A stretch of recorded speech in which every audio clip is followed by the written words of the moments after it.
जो स्वयं ही स्थित है, आप ही आप स्थित हैं, वह पूर्ण ब्रह्म को कोटि कोटि प्रणाम।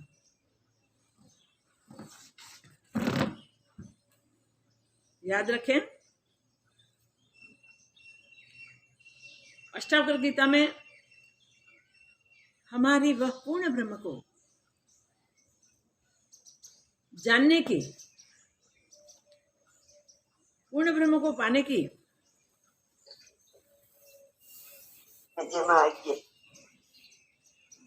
पूर्ण ब्रह्म परमात्मा स्वरूप को जान के उसमें ही लीन होने की अभ्यास प्रवृत्ति चल रही है। इस गीता में हमने 3 चैप्टर लास्ट पूर्ण किया। आज से चतुर्थ प्रकरण चालू होगा। पहले 2 प्रकरण में तो ठीक है, मुमुक्षु साधक अपने जिज्ञासा को संतुष्ट करने के लिए गुरुदेव के पास जाकर अपनी द्विधा व्यक्त करते, अपने जो प्रश्न है उस प्रश्नों को करते हुए आतुरता से उत्तर पाने के लिए सावधान,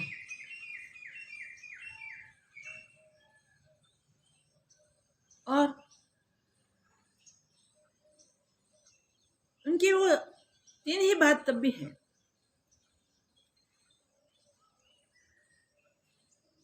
कथम ज्ञानम वाप्नोति, इस प्रकार ज्ञान की प्राप्ति हो गई।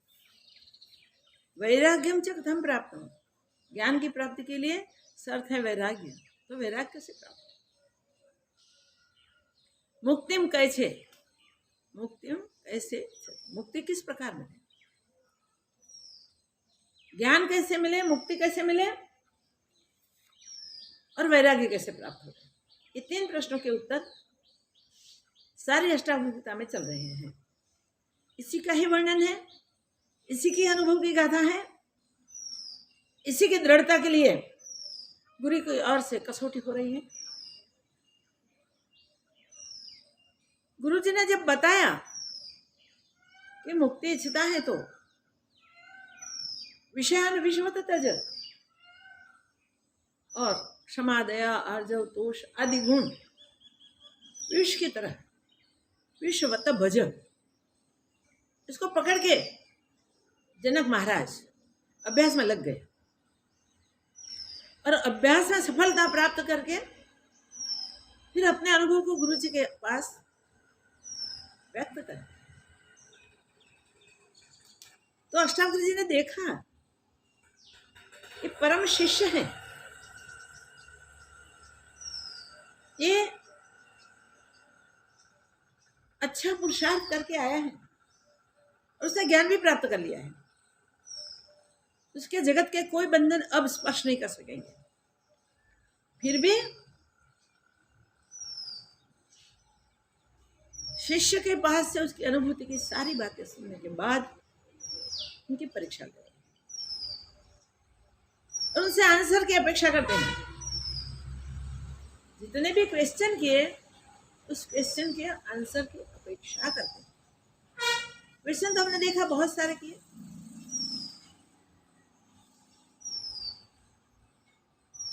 तृतीय प्रकरण के 14 श्लोक उन्होंने सिर्फ उसके एग्जाम लेने के लिए कहे हैं।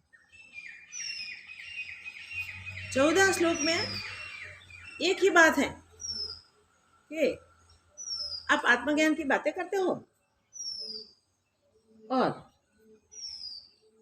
तुम्हें इतनी सारी क्षतियां हैं,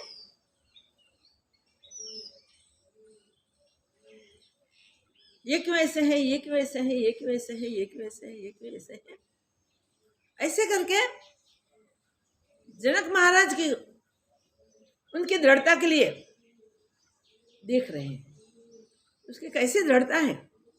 इस प्रकार प्रश्न करके चलित करने का प्रयास करने से वो अपने आत्मदृढ़ता से दिखते हैं या नहीं दिखते, उसके अहंकार पे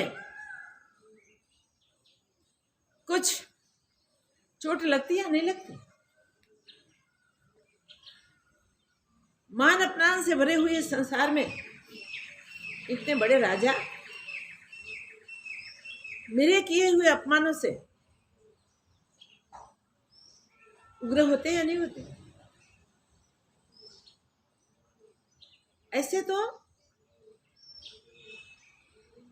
मुख्य 3 ही प्रश्न 14 श्लोक में आते हैं। उस 14 श्लोकों में जो भी प्रश्न हुए हैं उन सबका उत्तर अष्टावक्र जी महाराज 6 ही श्लोक में देते हैं।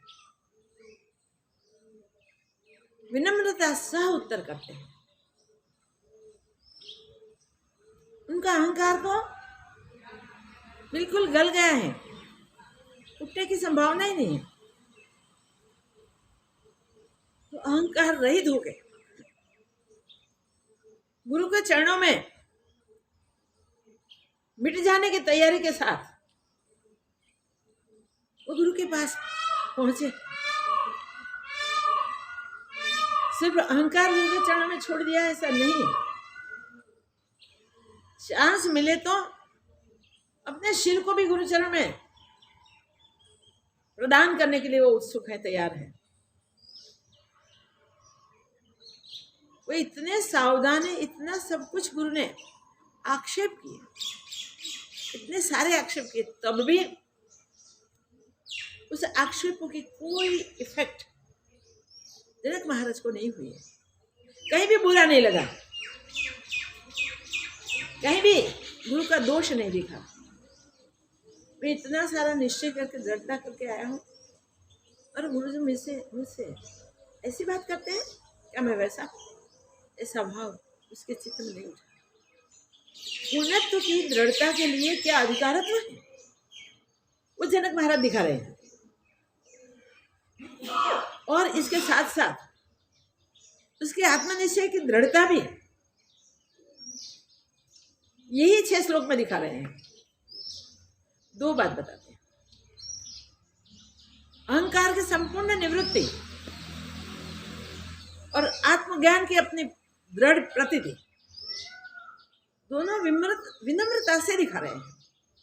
दोनों का समन्वय करना कितना मुश्किल है। इतना आघात प्रत्याघात होने के बाद भी वो राजवी का अहंकार नहीं उठा, कितनी महान बात है। देहाभिमान नहीं उठा, कितनी बड़ी बात है। गर्व तो जैसे बर्फ गल जाए ना वैसे गल गया है।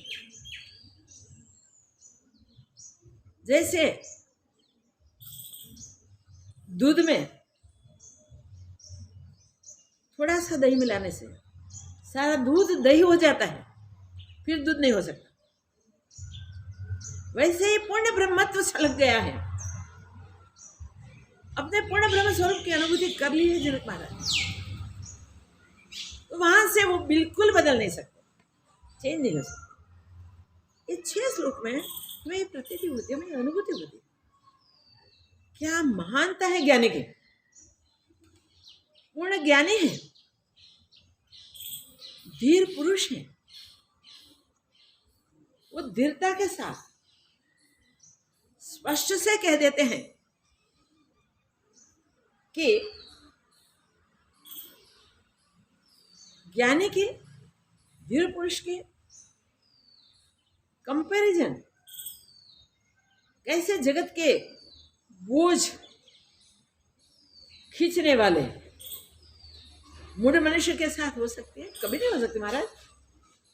विनम्रता से कह देते हैं। तो जो चाहते थे अष्टावक्र जी आंसर, वो आंसर की शुरुआत हो गई। और 6 श्लोक में इसी प्रकार उन्होंने आत्मदृढ़ता दिखा दी।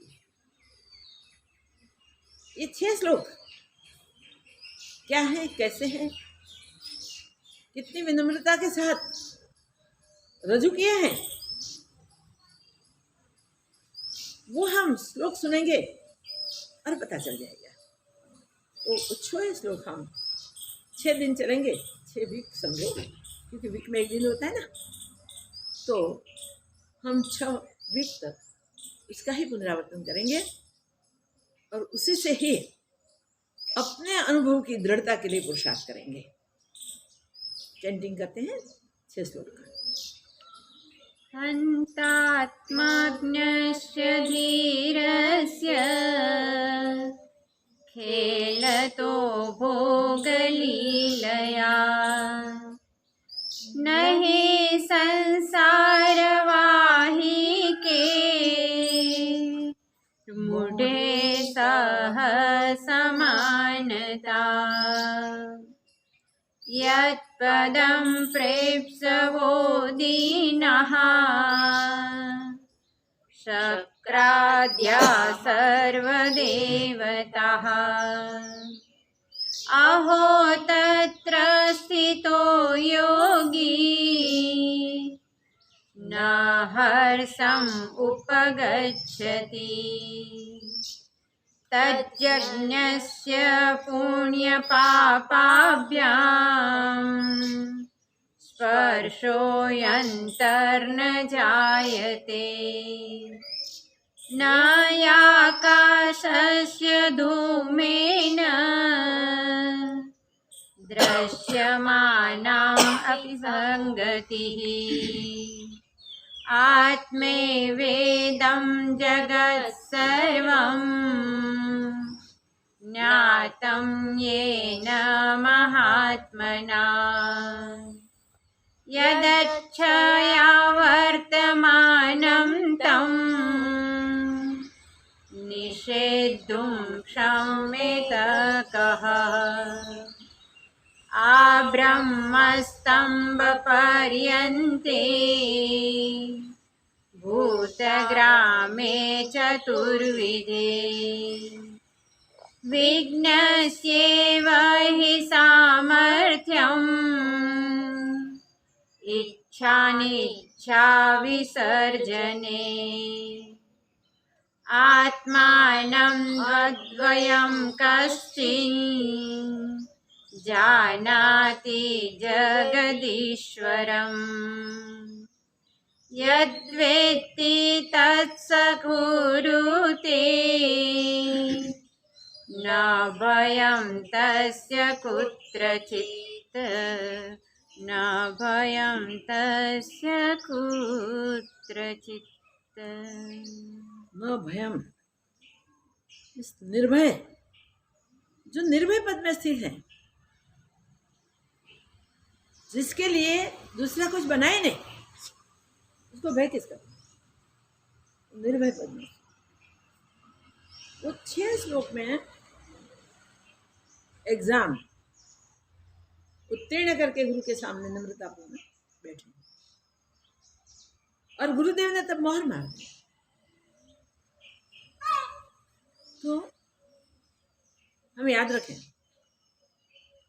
जागतिक एग्जामों में कुछ पासिंग मार्क्स होते हैं, इतने हम प्राप्त कर लें तो एग्जाम से पास हो जाए। ये एग्जाम में ऐसा नहीं होता। ये एग्जाम में अगर कुछ भी नहीं आता है तो अज्ञानी साबित हो सकते हैं हम। यहाँ हृदय के कोई भी कोने में छोटा सा भी अहंकार न रह जाए, अज्ञान न रह जाए, गुरु वो देखते हैं। संपूर्ण रूप से सर्वत्र एक ब्रह्म ही उसे दिखना चाहिए। और बहुत उपदेश तो कर ही दिया है। माया मात्रम इदम विश्वम, अष्टावक्र जी ने बोल दिया है। हर प्रश्नों के उत्तर तो उन्होंने अपने श्लोक में ज्ञानी के लक्षण बताते हुए बता दिए हैं, पर कितने दृढ़ हुए वो देखने के लिए मुनि बार बार पूछते हैं, और उसका उत्तर जब अष्टावक्र जी का प्रश्नोत्तरी पूर्ण हुई तब विनय पूर्वक जनक महाराज देते हैं। बीच में एक बात याद रखें, अब शारदीय नवरात्रि शुरू होगी और उसके बीच अब नेक्स्ट थर्सडे नहीं आएगा, तो याद रखें हर साधक के लिए अपने मनुष्यों ने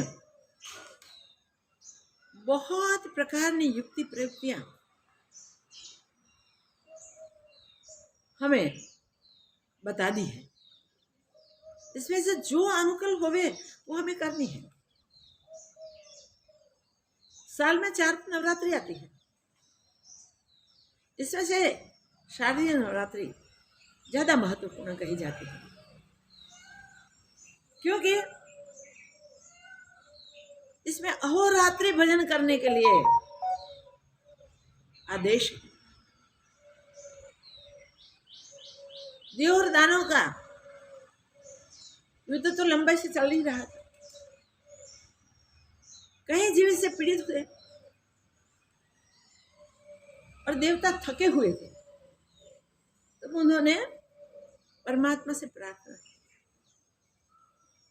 प्रभु आप तो अब तो आपको ही आना पड़ेगा। देखिए ज्ञानी महापुरुष भी निर्गुण ब्रह्म को जानते हुए भी सब में उसे प्रतिष्ठित देखते हुए भी जब आसुरी तत्व बढ़ जाते हैं तब उनसे लड़ते लड़ते वो थक जाते हैं, तब उसे ब्रह्म को जो सर्वव्याप्त है उसे प्रार्थना करते हैं। इस प्रकार देवताओं की प्रार्थना से परमात्मा ने अपना शक्ति रूप प्रकट किया, और इसी समय कैसे परमात्मा पाया जाता है? सब देवताओं ने अपने आयुध उसके चरणों में धर दिए, सब आयुध उमा शक्ति ने धारण कर। फिर नवरात्रि के 9 दिन 9 अहोरात्रि वो माने, वो महाशक्ति ने असुरों को संहार करने के लिए युद्ध किया। तो असुर सब बाहर है ऐसा नहीं है, हमारे भीतर वो असुर है सब, और सुर भी है। जो दैवी गुण है वो हमारे भीतर है, और जो आसुरी गुण है वो भी हमारे भीतर है। तो सुर असुर दोनों हमारे भीतर है, और आत्मा शक्ति परमात्मा की हम जगा दे तो आसुर तत्वों से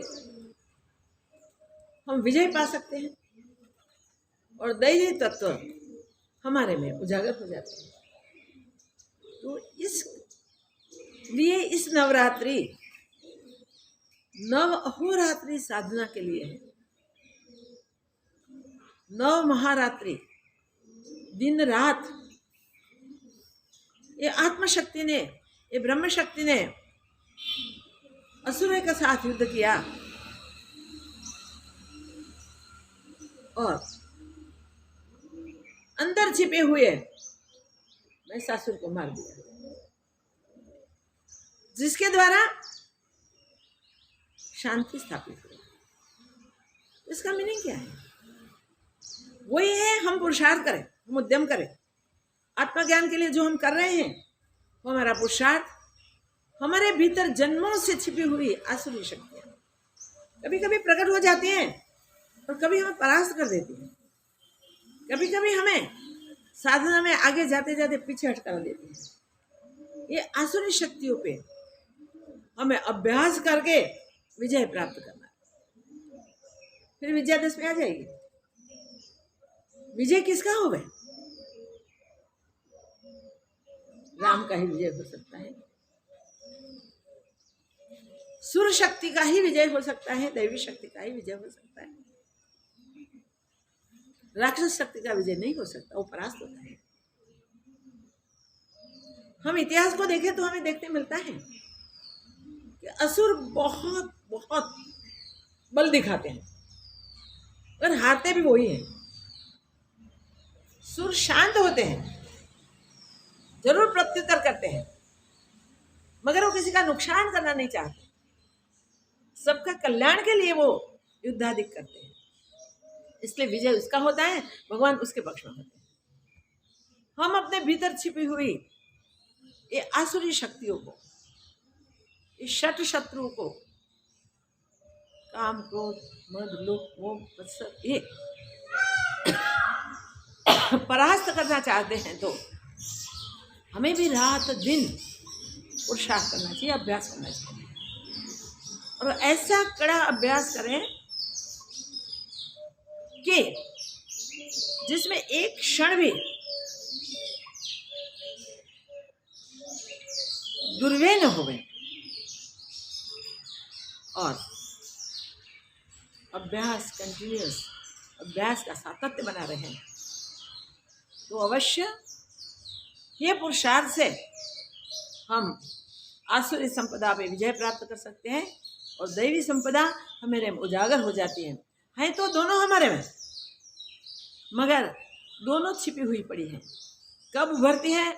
जब प्रसंग आते हैं तब पता चलता है। ये नवरात्र का ये महत्व है,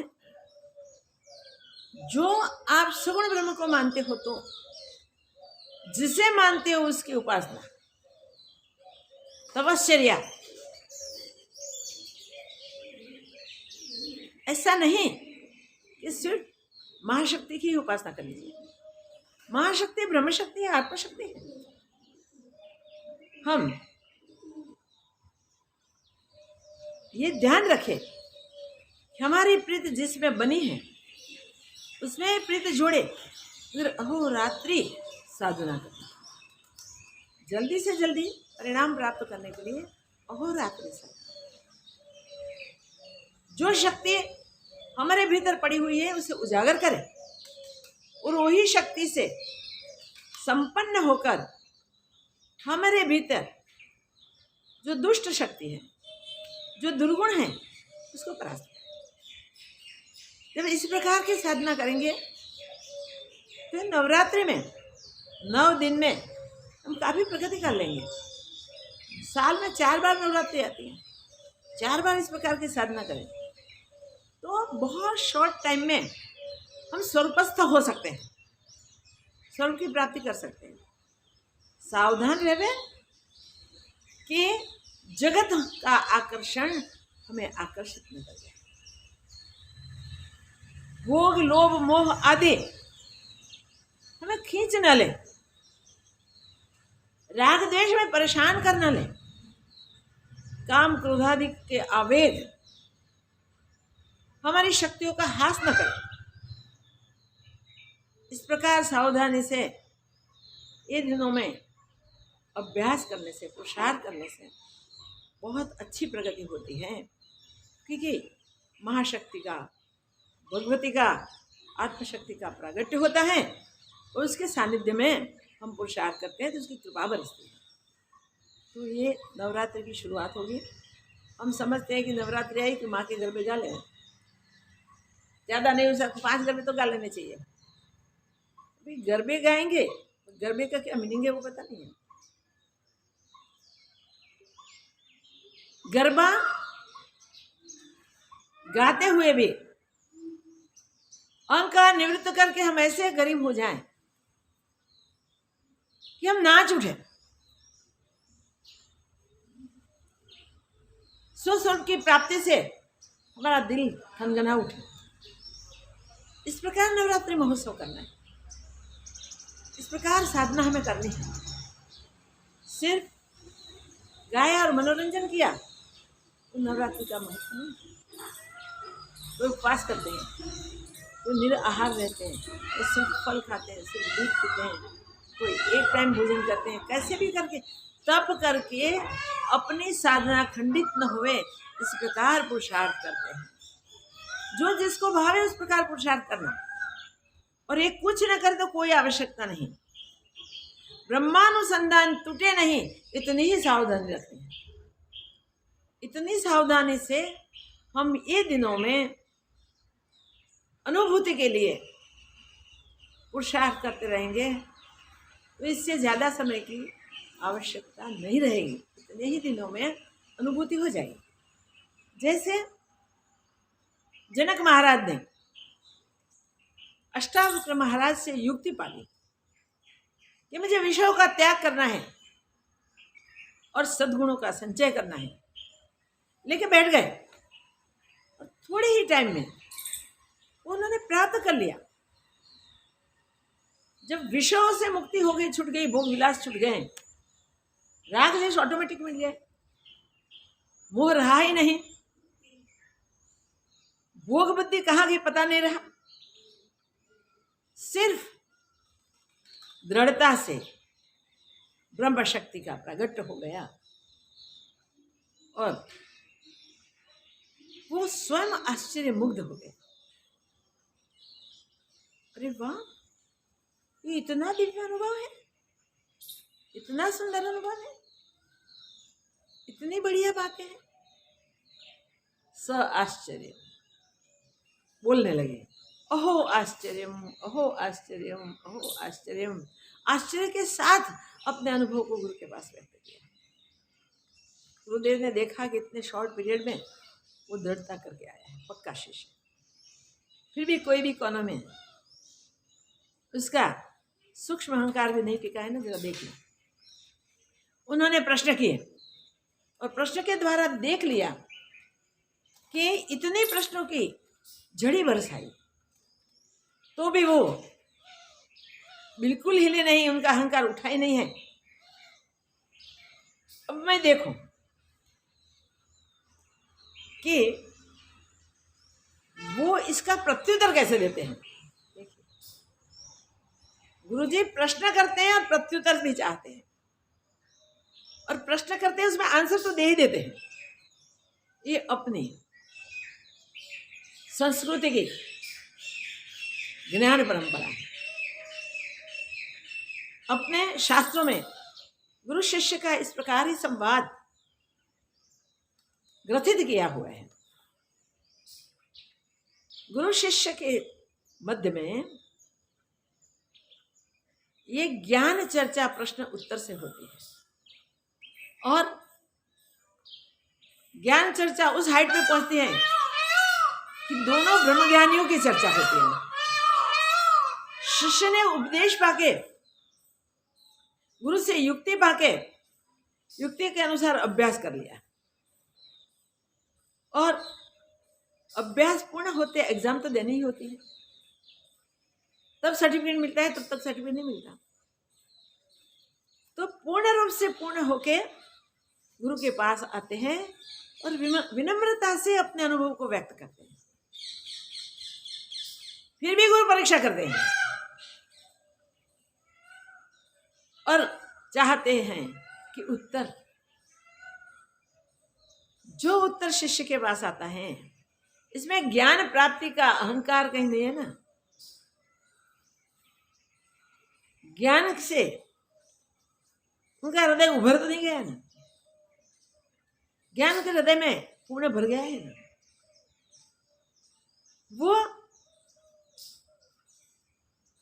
ज्ञान पाकर ज्ञानामृत में अमृत हो गया है ना। गुरु ये देखना चाहते, और सारे प्रश्नों में जनक महाराज ने ये देख लिया कि गुरु क्या चाहते हैं, मुझे कैसा उत्तर देना चाहिए। तो सबसे पहले गुरु को क्या संबोधन करना वो सोचते हैं। तो उन्होंने जो श्लोक पहला बोला वो बहुत बहुत बढ़िया है। हन्तः आत्मन्यस्य धीरस्य, हन्तः, हे मेरे अहंकार के हनन करने वाला। हंता हो आप तो। आपने किसका हनन किया है? मेरे में से क्या निकाल दिया है? क्या छुड़वा दिया है? किस प्रकार आपने सहज ही वो निकाल दिया? मैंने देखा है। मेरे अहंकार को आपने निर्मित कर दिया है। मेरे काम क्रोध मान मोह मत्सर को हटा दिया है। मेरी वासना को खत्म कर दी है। विषय वासना से भटकता भटकता भटकता जन्मों से मैं कई शरीर प्राप्त कर चुका हूं। कभी पशु बना होगा, कभी पक्षी बना होगा, कभी कीट पतंग बना होगा, तिरेक योनि में गया होगा, कभी पेड़ पौधा बन गया होगा, कभी राक्षस योनि में गया होगा, कभी देवी योनि में गया होगा, कभी मनुष्य बने होगा। कितने बार मनुष्य तन पाया वो मैं तो नहीं जानता, मगर मुझे ये पता है कि अब तक मनुष्य जन्म कहीं पाने के बाद भी मुझे पूर्ण ज्ञान नहीं हुआ था। अब आपकी कृपा से ही मेरा अहंकार का हनन हुआ है। मेरा अहंकार मिटा है। मेरी वासना खत्म हो गई है। मेरे काम क्रोध मद मोह मत्सर आदि दूर हुए हैं। तो हंता शब्द का प्रयोग करके सबसे बड़ा संबोधन इतना बढ़िया किया है, ऐसा संबोधन कोई हो ही ना सके। गुरु को गुरु के रूप में स्थापित करके वो आंसर करते हैं। ये विनम्रता है उनकी, नहीं तो सीधे कह सकते। जो आत्मस्थ है, आत्मज्ञश्च धीरश्च, मैं आत्मज्ञ हूं, मैं धीर पुरुष हूं, अब तो हो गया हूं, और फिर आगे का आंसर कर नहीं। पहले गुरु को कह दिया कि मुझे जो ज्ञान हुआ है, मेरे में जो धैर्य आया है, उसका कारण आपने मेरे अहंकार का हनन किया है। और गुरु हनन करते ही हैं। कभी कभी शिष्य को बुरा भी लग जाए, शिष्य को दुख भी लग जाए, शिष्य संताप भी करे, त्रस्त भी हो जाए कि क्या गलती कर दी, कहाँ आ गए, कहाँ पहुंच गए, ऐसा भी भाव हो जाए। मैं गुरु तो निष्ठुर जैसे और सोच समझ के निष्ठुर बनते हैं। ऐसे निष्ठुर बनते हैं कि जिस निष्ठुरता से हमारे भीतर छिपे हुए दोष निकल जाए। क्यों निष्ठुर बनते हैं? इसलिए निष्ठुर बनते हैं। मगर हम उनकी वो सहजता को नहीं समझ सकते। हमारी एग्जाम का समय है, वो नहीं समझ सकते। गुरु हमें एग्जाम से उत्तीर्ण करके पूर्ण पद में बिठाना चाहते हैं, वो नहीं समझते। निकट से निकट हमें रखते हैं, इसलिए तो हमारी एग्जाम करते हैं, और निकट से निकट और रखना चाहते हैं। फिर भी हम वहाँ उत्तीर्ण नहीं हो सकते हैं, तो वेट होते हैं। देखते हैं, चलो आगे आगे आगे। स्वयं साक्षात भगवान श्री कृष्ण ने पांडवों का कितना साथ दिया, और पांडव सब भगवान श्री कृष्ण को पूछे बिना कुछ नहीं करते थे, सब पूछ के ही करते थे। मगर जब राज मिल गया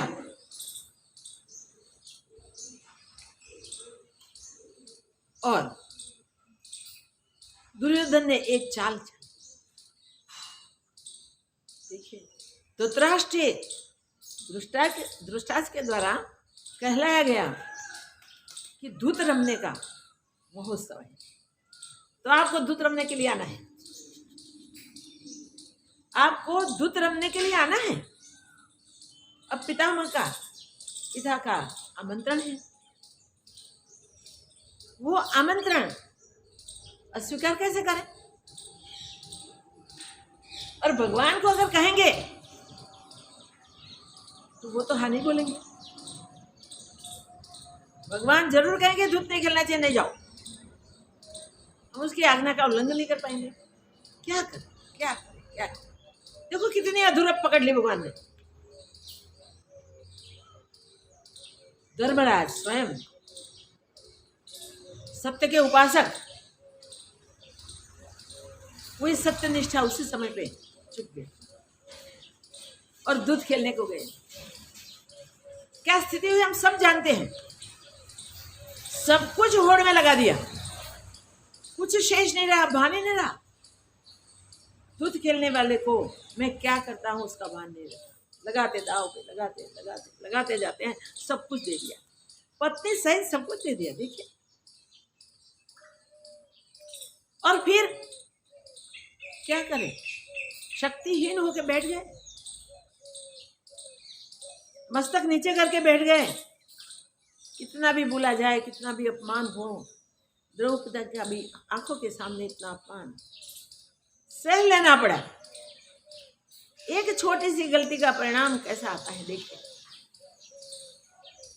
ज्ञानोपासना करते करते करते करते करते अगर गुरु की परीक्षा में भी अहंकार उठ गया तो गुरु वेट होते हैं, चलो अभ्यास पूर्ण करके आ जाए।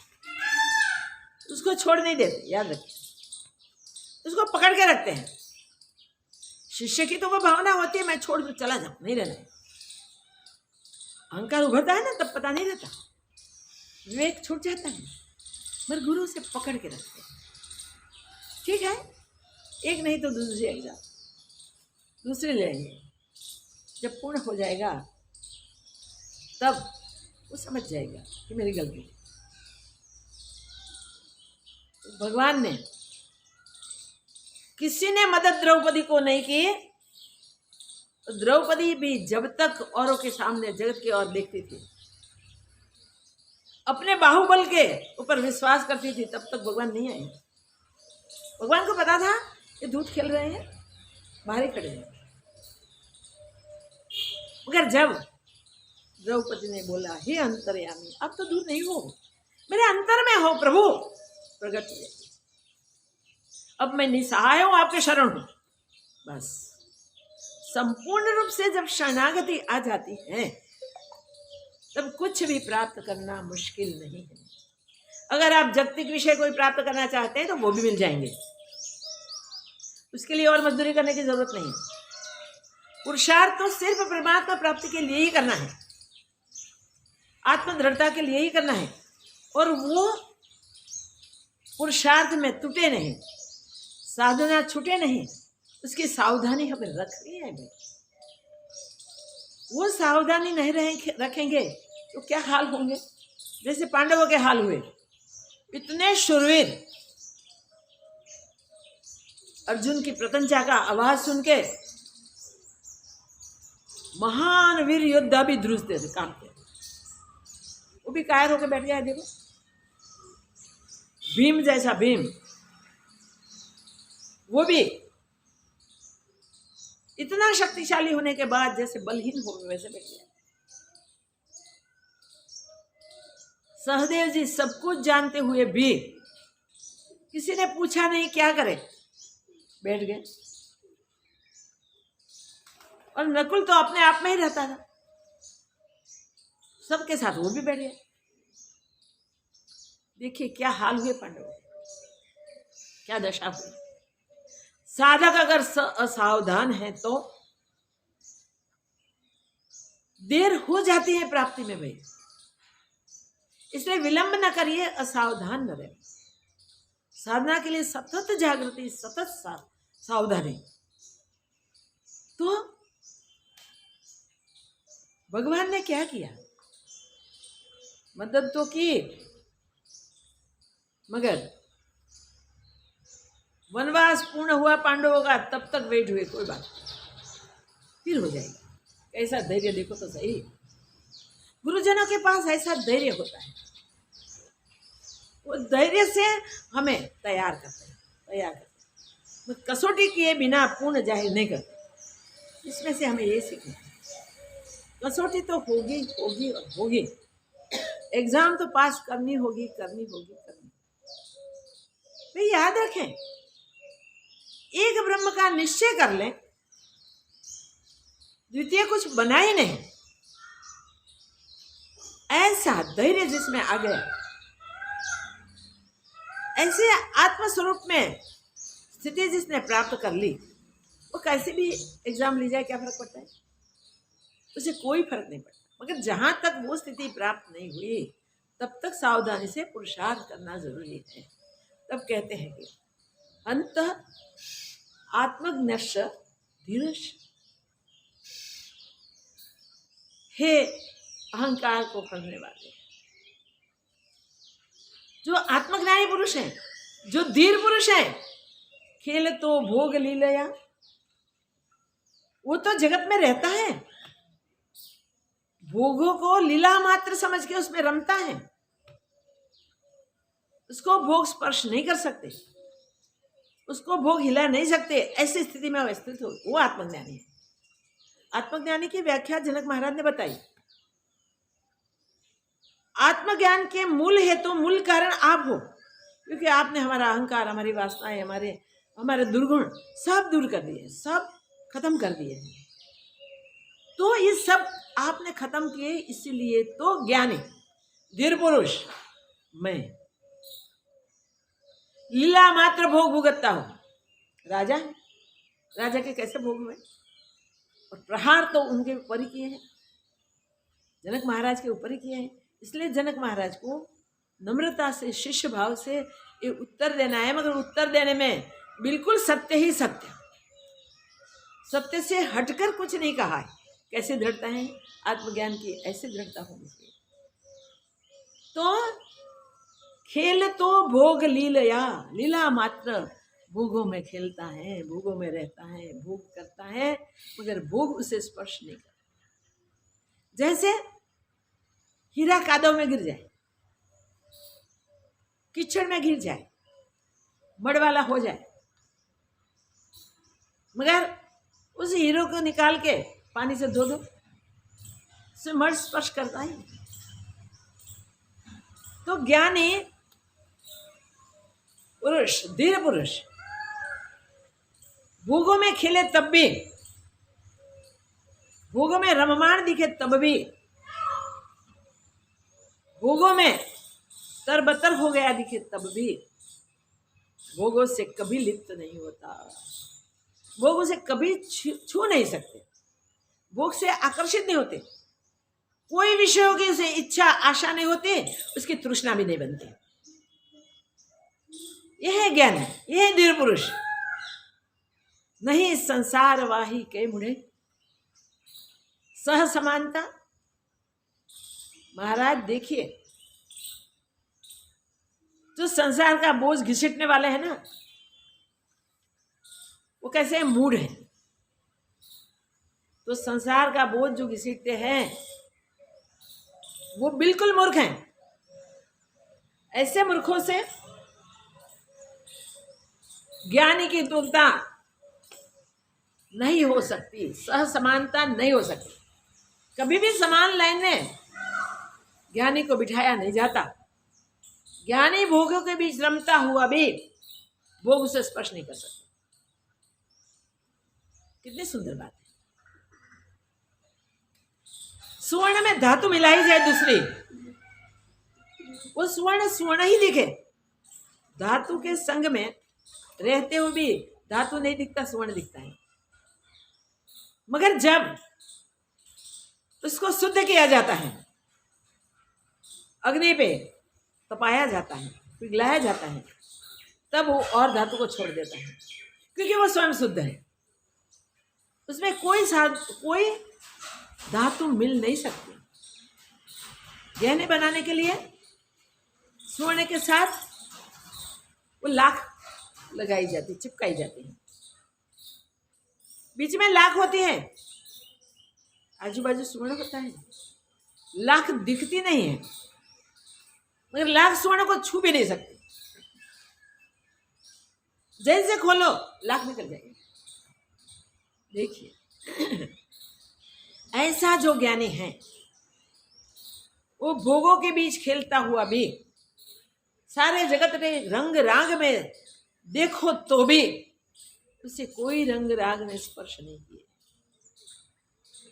सारे जगत को जैसा है वैसा ही वैसा वो देखता है, यानी कि ये महानता है। जगत जैसा है वैसा ही वैसा वो देखता है, पर उसे ब्रह्म दृष्टि से देखता है। दृश्य से वो दृश्य दिखाई देता है, वो ही देखता है, मगर दिव्य दृष्टि से, खुली हुई दृष्टि से वो ज्ञान रूप देखता है, ब्रह्मरूप देखता है।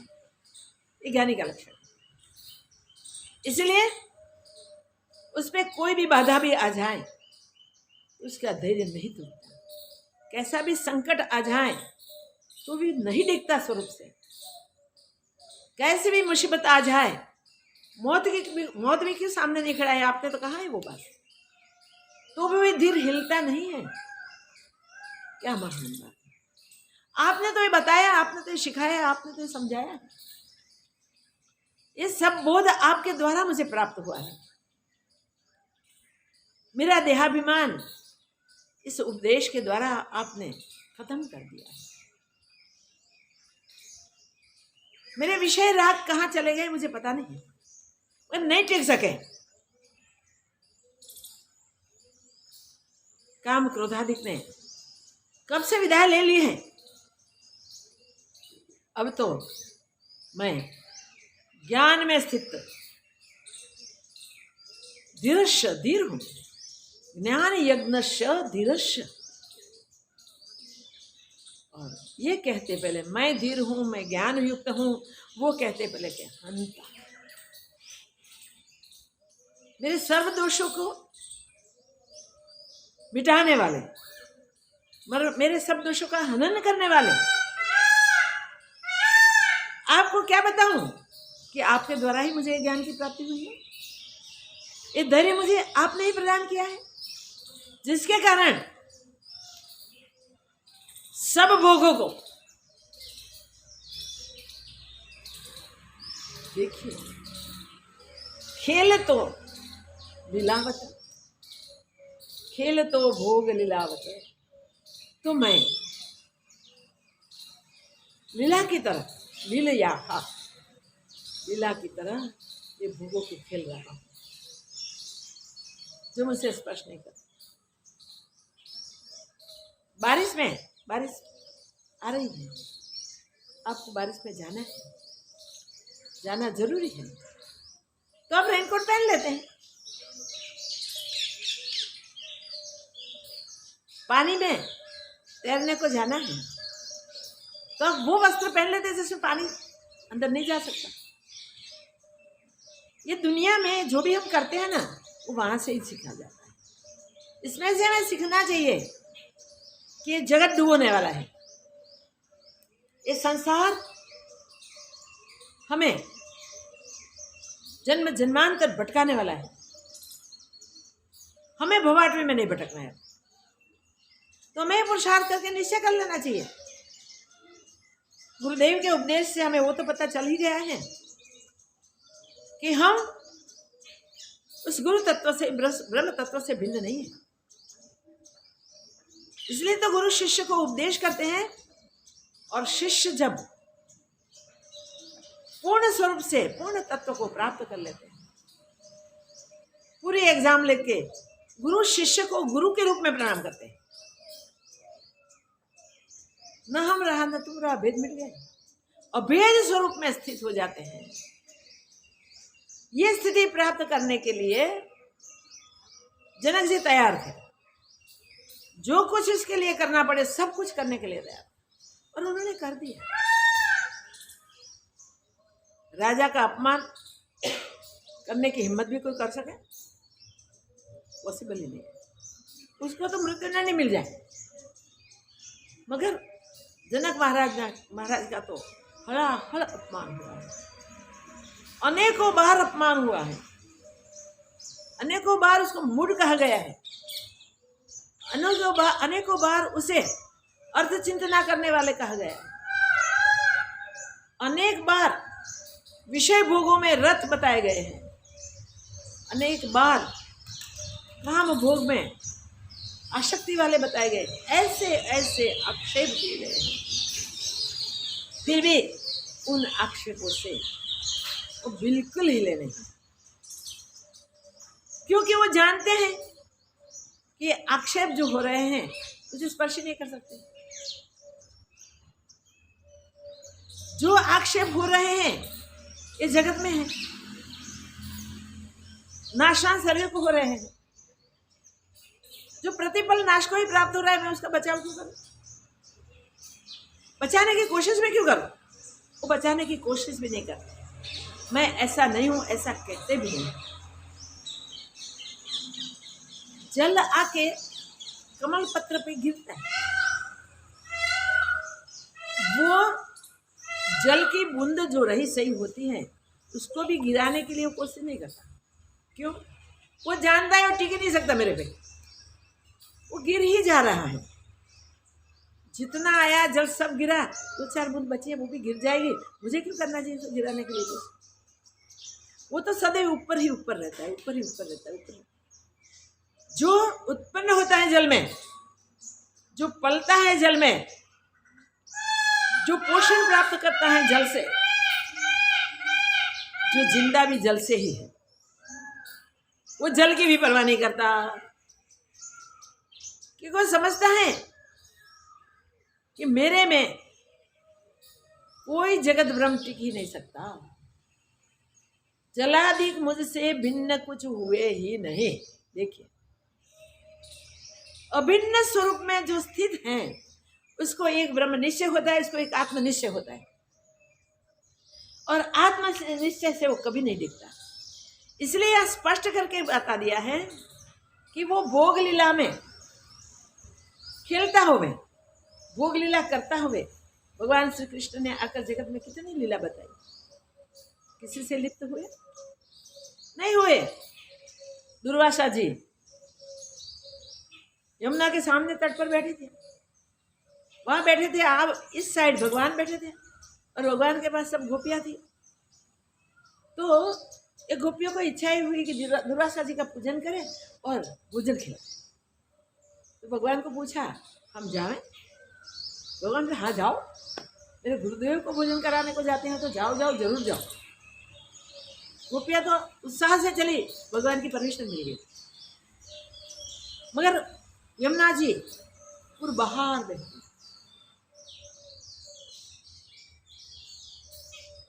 अब करे क्या, कैसे जाए?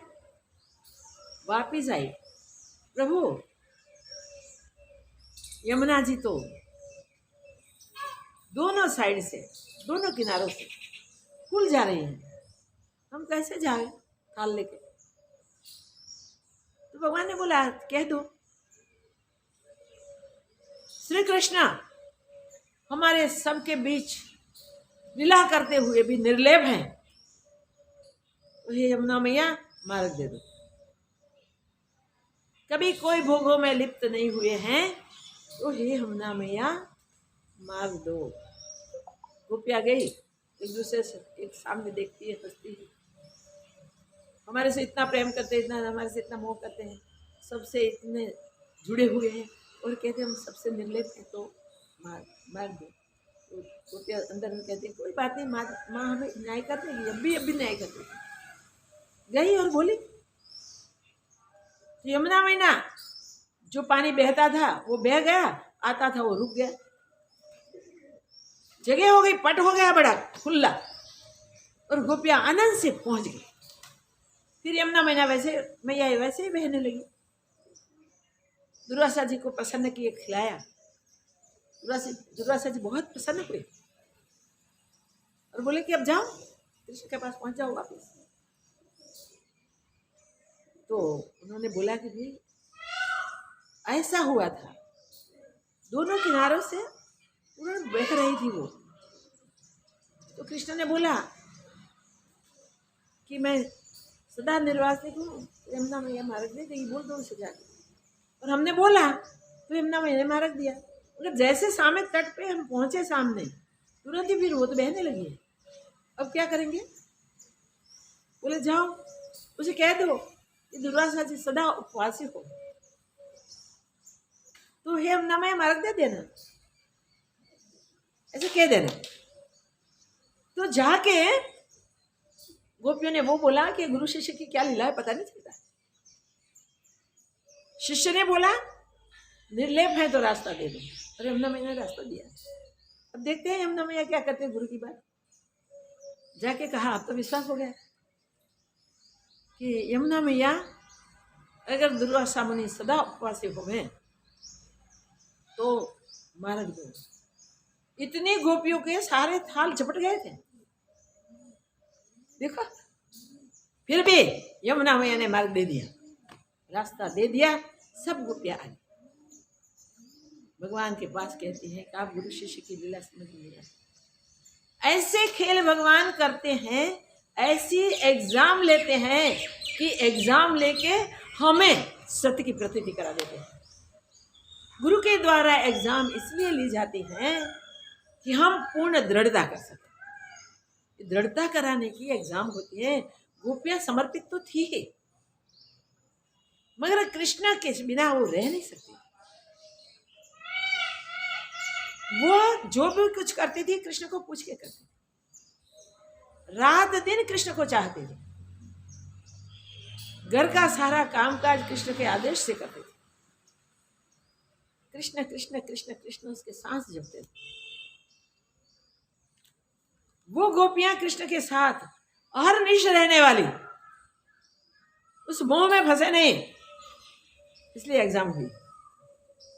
गुरु ऐसे ही निर्लेप होते हैं, आपके साथ 24 घंटे रहते हुए, आपके साथ जो भी कुछ कहो करते होंगे, आप चाहो वो करें, आपको पसंद हो वो भी करें, मगर आपको जब डांट करें तब सह न सको, ऐसे हो, क्योंकि उसे एग्जाम करनी होती है, एग्जाम आपकी लेनी होती है।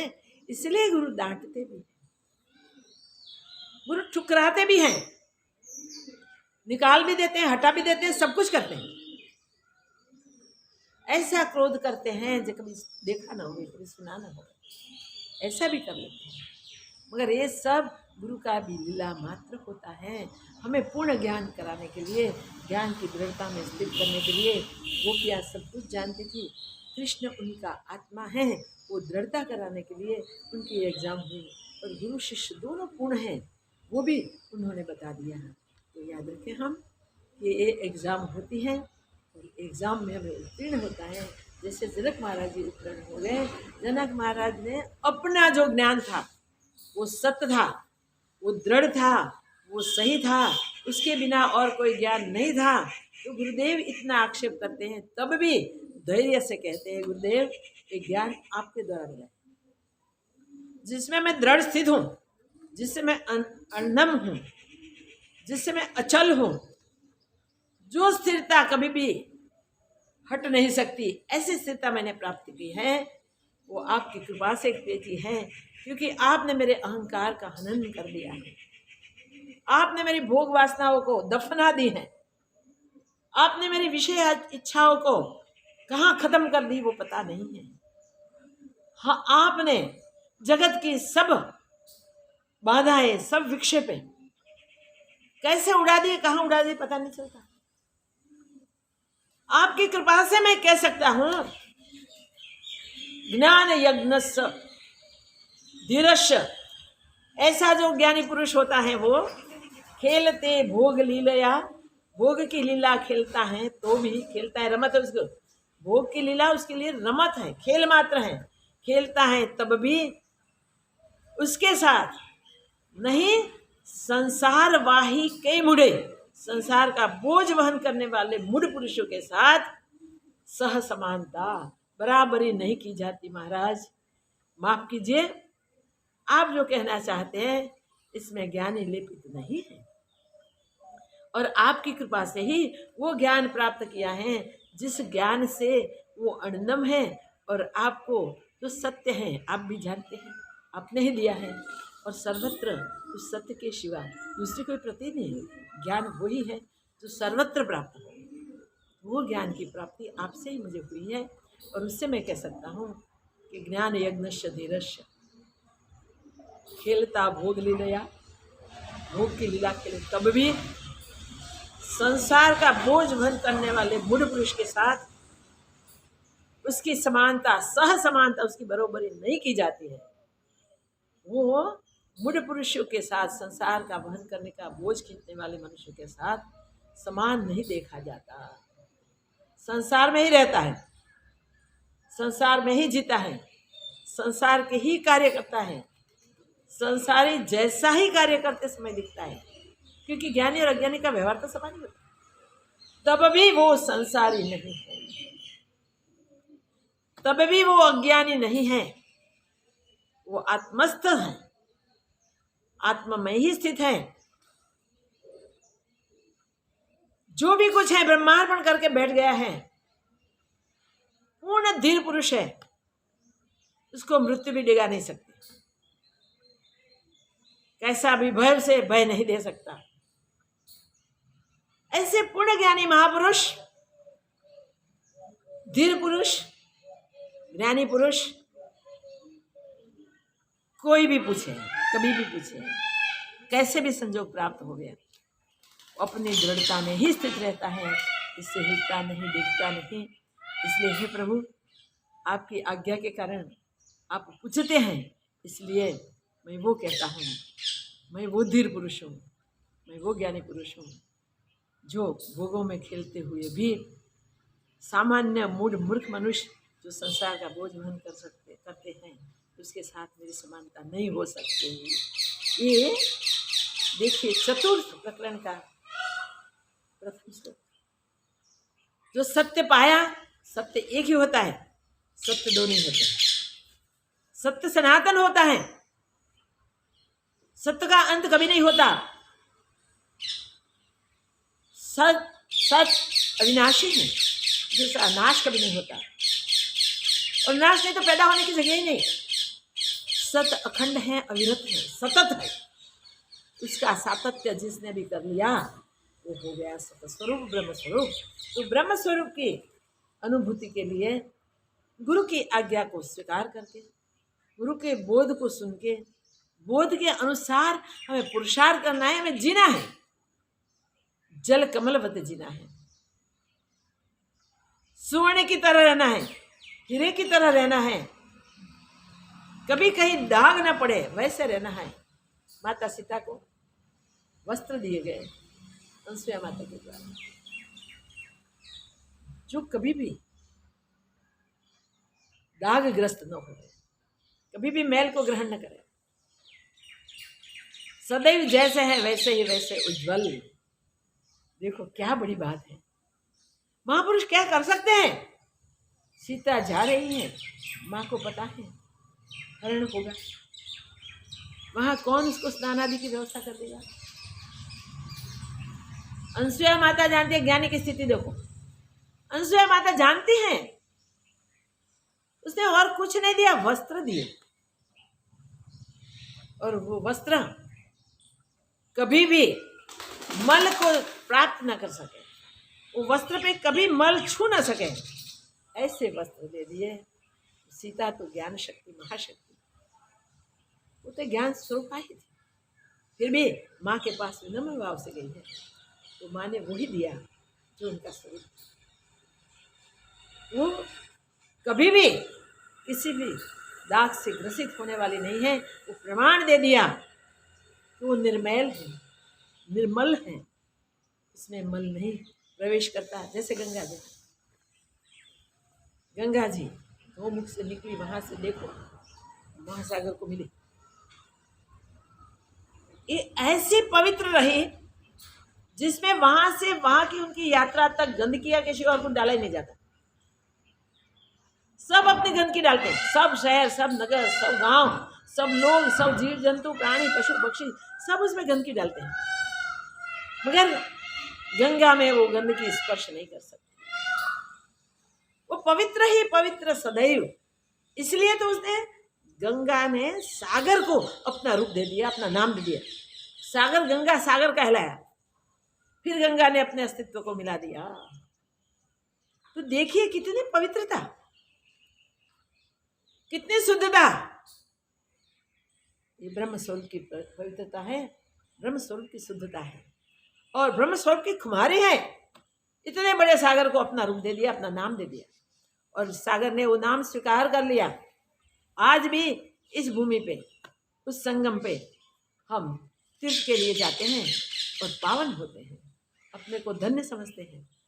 महापुरुष जो ज्ञानी पुरुष है, इसका सानिध्य मिले, उसके ज्ञान के उपदेश मिले, तो हम भी पवित्र हो जाएं। इस जगत सागर जैसा खारा है, इसमें गंदगियां बहुत है, मगर गंगा गंगा ही होती है, सागर के साथ जुड़े तब भी वो पवित्र ही होती है। याद रखो, तो याद रखें, पूर्ण ज्ञान कभी भी जगत से लेपित नहीं होता। जगत के कोई भी संजोग उसे हटा मिटा नहीं सकते, वो नित्य है, अविरत है। इसलिए याद रखें कि इस ज्ञान को सनातन ज्ञान कहा, ब्रह्म ज्ञान कहा है, जो मिटता नहीं। सनातन कोई धर्म नहीं है भाई, याद रखो, सनातन कोई धर्म नहीं है। सनातन को फॉलो करने वाले ब्रह्म को फॉलो करते हैं, अपने ब्रह्म रूप में स्थापित होने के लिए उसका स्वीकार करते हैं, उसका अभ्यास करते हैं, उसका पुरुषार्थ करते हैं। हम वही सावधान होकर पुरुषार्थ करें और अपने ब्रह्म स्वरूप को हमेशा हमेशा के लिए प्राप्त कर लें, जिससे अजर अमर हो जाए, न फिर दूसरे शरीर में जाना पड़े, न इस शरीर से मरना पड़े। याद रखो, क्योंकि मरता है तो शरीर मरता है, ज्ञानी को मरना नहीं होता है। और शरीर भी मरे कहाँ है, हम देखें तो शरीर पंचभूत इकट्ठे होके दिखता है, एक पुतला बना है, और जब मिटता है, मरता है, तब पंचभूत बिखर जाते हैं। ये सूक्ष्मभूत महाभूतों में मिल गए, रहा कुछ भी नहीं। लास्ट में मिट्टी, पंचभूतों में पृथ्वी, जल, तेज, वायु, आकाश। पृथ्वी लास्ट में रहती है, अगर जला दो तो थोड़ी सी चपटी सी राख रहती है, दफना दो तो मिट्टी में मिट्टी हो जाती है, तो सब मिट्टी, राख भी मिट्टी में मिल जाती है, उड़ के कहाँ गई? कुछ नहीं, कुछ किसी का नाश नहीं होता है भाई, याद रखो। तो ये आत्मस्वरूप को प्राप्त करने के लिए हम ऐसा उत्सुक बने, ऐसे उत्सुक बने जैसे जनक जी उत्सुक बने थे, और जैसे जनक महाराज ने अभ्यास किया वैसा अभ्यास हम करें, और ऐसे आत्मदृढ़ता प्राप्त कर लें कि गुरु को भी सस्नेह, सविनम्रता और महान से महान दिखा के, गुरु तो गुरु महान ही है, फिर अपने स्वरूप की, अपनी दृढ़ता की रजुआत करें। ये शक्ति और सामर्थ्य सबको प्राप्त हो जाए, वही उनके चरणों में प्रार्थना। सबका कल्याण हो, मंगल हो, जय हो। हम सब एक ही पुरुषार्थ करें, याद रखें, और कुछ करने जैसा नहीं है। ओम पूर्णमद पूर्णमिदं पूर्णात् पूर्णमुदच्यते पूर्णस्य पूर्णमादाय पूर्णमेवावशिष्यते। ओम शांति शांति शांति। श्री सद्गुरुदेव की जय।